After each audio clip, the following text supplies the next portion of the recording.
Боз-Тер атанын 400 жылдыгына арналган спорт оюндары 28 майда старт алды. Алгач футбол жана волейбол оюндары облустук деңгээлде өткөрүлүп, футбол боюнча жалпы 24 команда таймашса, волейбол боюнча 10 тайпа катышууга мүмкүнчүлүк алган.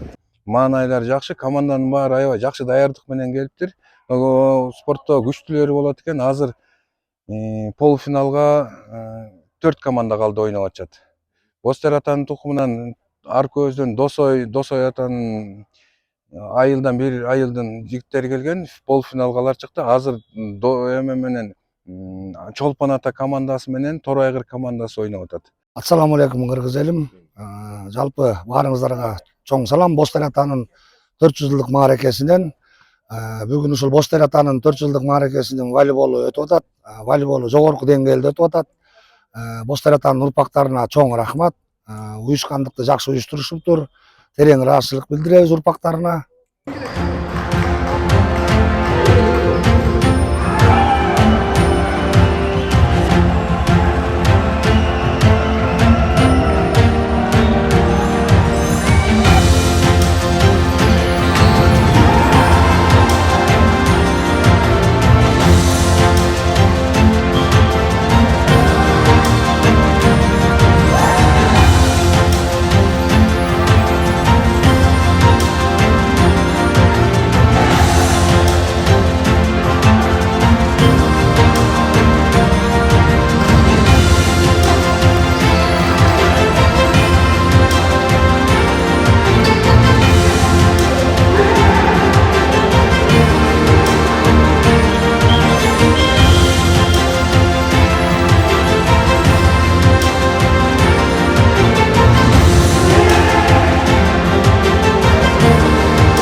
Буга чейинки оюндар деле оор болду.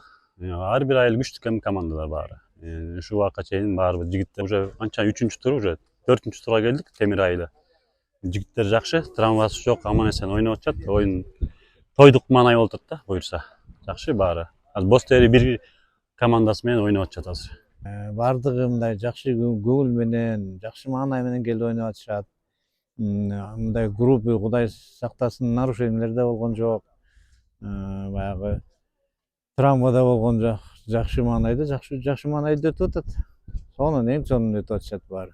Ар бир айыл баш аягы ушул 24 команда катышты. 24 команданын ушу бир 4 группага бөлүп оюндар жүрдү. Андан кийин аяктан жеңгендер анан кийин 1/8 болуп келип, баш аягы 24 команда катышкан. Азыр эми ушулардын ичинен күчтүүлөрү болуп биригелип калган 4 команда менен бүгүнкү күндө азыр ойноп атышат. 4 команда бул Чолпон ата, Темировка, Боз-Тер 1, Боз-Тер 2, 1-2 командасы. Ушул Боз-Тер Баатыр атабыздын 400 жылдык мааракесинин алкагында маданий жана спорттук иш-чаралар каралган.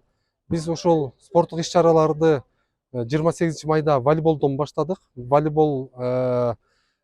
Волейболго область боюнча оюнчулар келип, ошолор боюнча оюндар кызуу жүрүп жатат. Бүгүн 29 майда эркин күрөш боюнча республикалык балбандар келишти. Республика боюнча ошолордун ачылыш аземин өткөрдүк. Азыркы учурда ошол жерде спорттук иш-чаралар өтүп жатат. 4-чү орунга Темировка командасы диплом жана 20 000 сом менен сыйланат.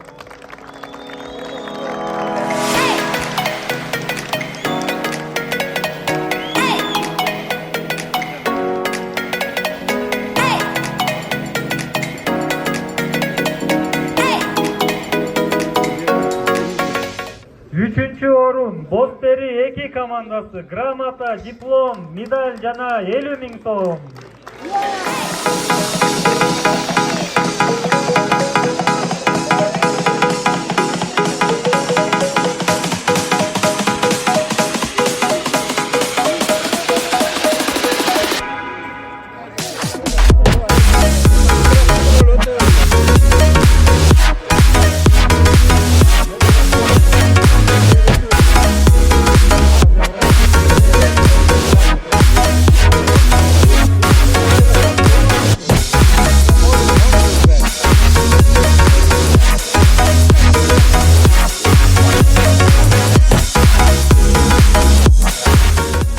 Бостер атан 400 жылдык мааракесине арналган футбол боюнча облустук белдеште 2-нчи орунга мына Чолпу атанын жаш балдары малатсы, ошо келечегиңер бар экен, футболду таштабагыла, сүйгүлө, дагы алдыга өткүлө буюрса. Чолпу ата командасы 70 000 сом, кубок менен.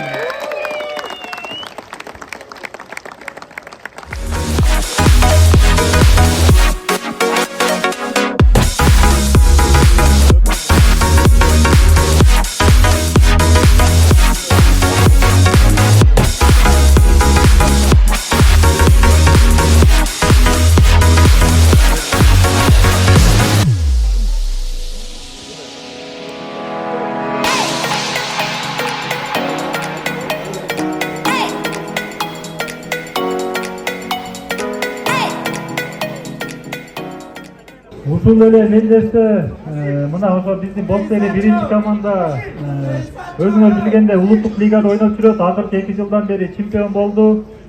Бул да биздин облустта биринчи жолу болгон тарых жазылып атат. Анан ошо биз негизи бул турнирге ойнобойт десек, анан элдер суранып ошо ойноп койгула деп, ошо элдердин суранычы боюнча ойногонбуз да. Ошону да айта кетейин. Бостери атанын 400 жылдык мааракесине арналган футбол боюнча облустук мелдеште биринчи орунга Бостери командасы сыйланат. 100 000 сом.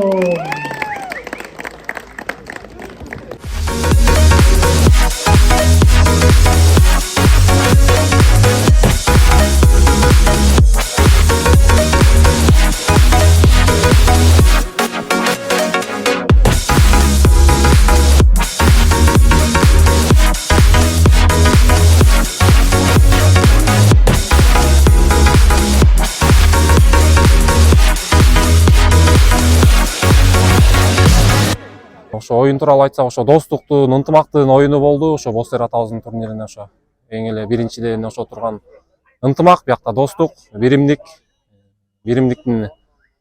болсок, кыргыз элине эч качан бөлүнбөйт деп ойлойбуз. Ал эми шахмат оюндары дагы өтө кызыктуу маанайда өтүп жатат. Мында облустун булуң бурчунан да сыккан оюнчулар келген. Бул оюн дагы 2 күнгө созулуп, жеңүүчүлөр 30 майда аныкталат. Күрөш боюнча таймаш ат майданын жанындагы ден соолукту чыңдоо борборунда башталды. Буга республиканын бардык облустарынан 200 спортсмен келген. Спортчуларга колдоо көрсөтүп Жоломан Шаршенбеков, Акчол Махмудов жана Эрназар Акматалиевтер келген. Алар жаш спортчуларга ийгилик каалап, күчтүүлөр жеңсин деген тилектерин айтышты. Билеги күчтүү балбандар 2 күн бою күч сынашат. Кыргызстандын атактан чыгара бергиле. Биз дагы кичинекей кезде ушундай айылда эле чоңоюп, силерге окшоп ушундай турнирлерге катышып, чоңоюп өскөнбүз. Утулуп калган күндөр болгон, уткан күндөр болгон. Силер эч кайгырбагыла унутсаңар дагы сүйүнгүлө, Кудайым буйруса максат коюп, ошо максатыңарга аракет кыла бергиле. Биздин тарыхый инсандарды, данышмандарды билбесек, келечегибиздин алдыга карай умтулуусу төмөн болот.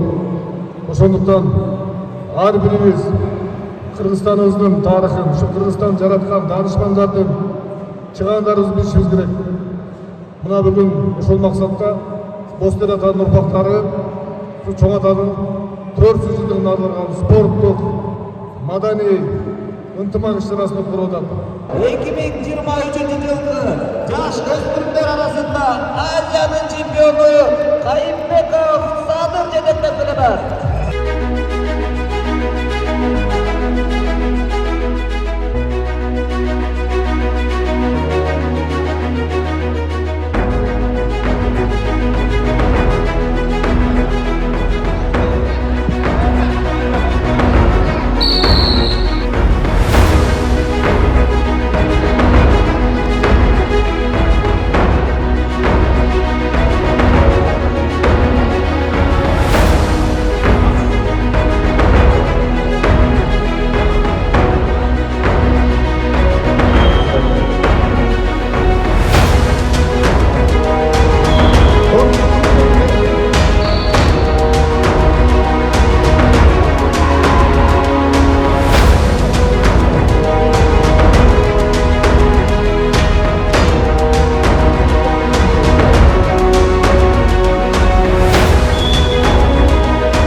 Сыйлуу аземine 38 салмактагы балбандарды чакырабыз. Коло байгенин ээси Нургазиев Чыңгыз, Нарын обласы. Коло байгенин ээси Сүйүнбек уулу Усман, Бишкек шаары, Агыркы. Күмүш байгенин ээси Болотбеков Нурел, Каракабый. Чемпиондук намды Ажумидинов Калыс, Бостери айылы. Сыйлуу аземи Бостери айыл өкмөтүнүн депутаты Жетаев Мезгил агабыз тапшырат.